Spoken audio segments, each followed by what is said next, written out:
अगर मैं बोलूं, रामायण का असली विलन अभी भी जिंदा है और अंटार्कटिका के बर्फ के नीचे सो रहा है, तो क्या तुम बिलीव करोगे? राजामौली ने वाराणसी टीजर में वो सब दिखाया है जो हॉलीवुड भी दिखाने से डरता है। SSMB 19 का असली नाम पता चल गया है और वो है वाराणसी। राजामौली सर ने ग्लिम्स ड्रॉप किया और बस एक चीज समझ आई, ये बंदा फिल्म नहीं बना रहा, पूरा सिनेमैटिक यूनिवर्स सेट कर रहा है। ग्लिम्स स्टार्ट होता है एक सिंपल लाइन से, वाराणसी 512 CE। पुराना शहर, मंदिर, भगवान और कुछ ऋषि हवन करते हुए। बस यहीं से पता चल जाता है ये कहानी एक वक्त पे नहीं, मल्टीपल टाइमलाइंस पे चलने वाली है।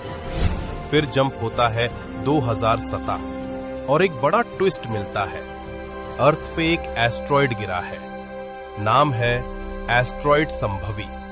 ये नाम ही सबसे बड़ा हिंट है। संभवी मतलब शिवा से कनेक्टेड, गॉडेस पार्वती से कनेक्टेड। यानी जो भी चीज स्पेस से आई है वो कोई रैंडम पत्थर नहीं है, वो किसी देवता से लिंक्ड पावर है वो। और जहां वो एस्ट्रॉयड गिरा है वो लोकेशन है Antarctica, Ross ice shelf. Teaser में दिखता है बर्फ टूट रही है, पानी के अंदर एक पुरानी शिप और बर्फ के अंदर कुछ मैसिव सा दिख रहा है। मतलब क्लियरली कुछ तो कैद है वहां। ये वो मोमेंट था जहां पूरा इंटरनेट बोला, ब्रो इस Rajamouli making a gods versus titans film. और ऑनेस्टली टीजर का बिल्डअप वही लग रहा है। फिर फ्रेम शिफ्ट होता है अफ्रीका, अंबोसेली विल्डरनेस। दिन में ओपन सवाना, रात में एनिमल्स एक दूसरे का शिकार कर रहे हैं। ये सीक्वेंस सिर्फ विजुअल्स नहीं है, ये एक वार्निंग जैसा लगता है कि नेचर भी डिस्टर्ब हो चुका है। फिर टीजर का सबसे मिस्टीरियस पार्ट, उग्रभती केव, वनाचल। केव के अंदर काली मां की मूर्ति, जिसमें सर अलग, बॉडी अलग, ग्रीन फायर बर्निंग। एक ऋषि खोपड़ियों से घिरा हुआ कुछ रिचुअल कर रहा है और ऊपर से एक औरत लाल साड़ी में नीचे घिरती है। ज्यादा चांस है ये प्रियंका चोपड़ा का कैरेक्टर होगा। साथ में ब्लैक यूनिफॉर्म वाले लोग भी दिखते हैं, मोस्ट लाइकली पृथ्वीराज सुकुमारन के ग्रुप वाले।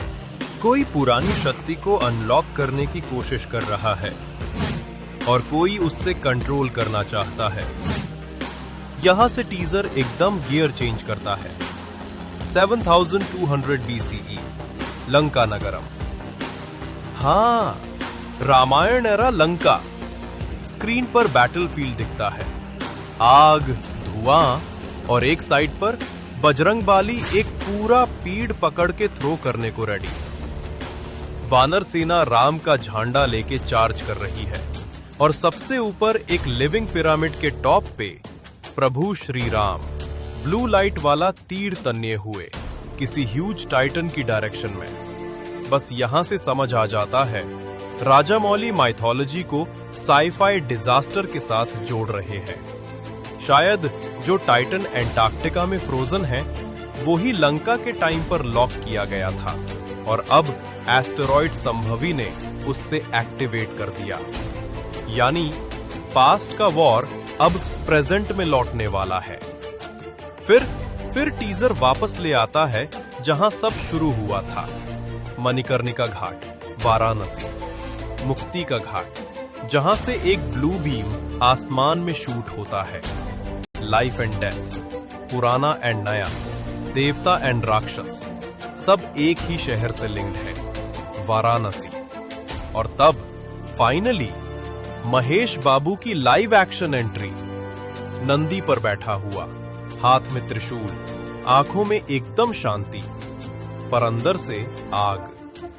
डायलॉग नहीं, म्यूजिक नहीं, बस एक लुक जो क्लियरली बोल रहा है युद्ध वापस आ रहा है।